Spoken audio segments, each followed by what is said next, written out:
Okay, so let's demo PowerShell. Now, I'll tell you what I'll do first. I'll show you PowerShell.exe, and then I'll show you SQLPS. There's really not much of a difference unless you want to run a SQL command. Use that invoke SQL command. So you could just go over to your run prompt. You could type in, you could even do this. You could go to your command prompt and then type in PowerShell, and you can actually watch it load up PowerShell. So right now, you're no longer in the command prompt. We could see right here, PS, I'm now in PowerShell. Now, I could, if I wanted to, instead of doing that, I could just go to the run prompt and type in PowerShell. I'm just going to hit cancel here. There's another technique that I can use. I can go to Windows PowerShell 1.0, and I can just issue it directly here. If you're working on a server and you do not see PowerShell installed, then it's going to be one of the features that you have to install, one of the Windows components, one of the Windows features here. So you'll go to your server manager. Like I'm on a Windows 2008 box. So you would go to your server manager and you would enable the feature for PowerShell. I don't feel like going through the pain in the you know what that this screen offers me, but that's how you would get the PowerShell installed. For those of you on Windows 2003 XP, it's a separate download that you have to install.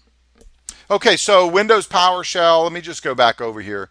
Sometimes you'll see on certain computers, you'll see the blue background, and some people like yellow colors. I just leave mine a black and white. I think it shows up fairly well. I just want to show you a couple of pieces here within PowerShell that may get you started. You'll notice here that it looks just like DOS, and it is just like DOS. If I say dir, you'll notice I get the directory list here.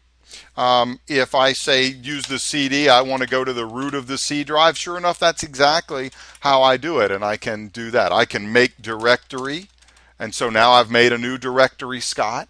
So remember what I said, anything you can do at the command line, you can also do here at PowerShell.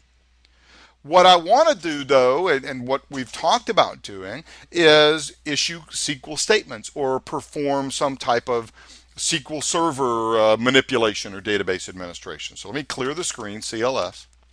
So again, just like working at the DOS prompt, right? So do you remember the SQL Server commandlet that allowed us to issue a SQL statement? Yeah, it was invoke SQL command, right? You remember that? And so I tell it that I want a query, and I could say select all from sys.databases or whatever that you wanted to put in here. But when I do this, then PowerShell doesn't recognize invoke SQL command as a commandlet. I haven't registered the commandlet with PowerShell. Only thing I need to do that is SQLPS.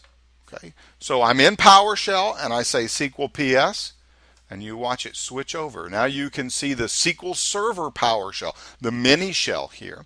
You can see the version number. I don't know why through Service Pack 1 they did not update this, but it was not updated in Service Pack 1, so it still shows the RTM release. And you'll notice here what's called the SQL Server drive. Okay, so I can switch between, this is so neat, I can switch between working with the operating system, or I can switch back over to the SQL Server drive. And you can see then when I do the dir, all the cool stuff. You are able to treat your SQL Server just like files and folders. So here, notice that I want to use the database engine. So I can say, here's the name, CD SQL. Okay. And now I can see all the pieces that are here. I have one machine on this physical server, one instance. So now I can say CD, I don't know why I'm doing that there, doesn't matter. Learn it first 10, oops, and I messed up. I should have, I can hit Control C to stop the execution, but it's still trying to connect to an instance, learn it first _10. And we'll try again. And by the way, you can cycle through your previously issued commands using the up and down arrows on your keyboard.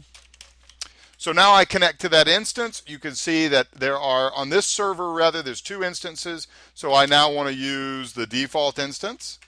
And now underneath that, I can see databases, I can see logins, dir logins, and I'm just able to access this just like it was a regular command line, right? Well, that's kind of interesting. That's not something that I think you're going to find is more fun than playing in the management studio. It is a very management studio interface, by the way. It's just like drilling down through hierarchies, right? Like we could go CD to Scott Wiggum and then take a look here. Oh, I need a CD logins / Scott Wiggum because you could see we did a directory of logins and then there's Scott Wiggum. And when I take a look there, bring it over here, then take a look. There's really no properties below that level that we could actually see.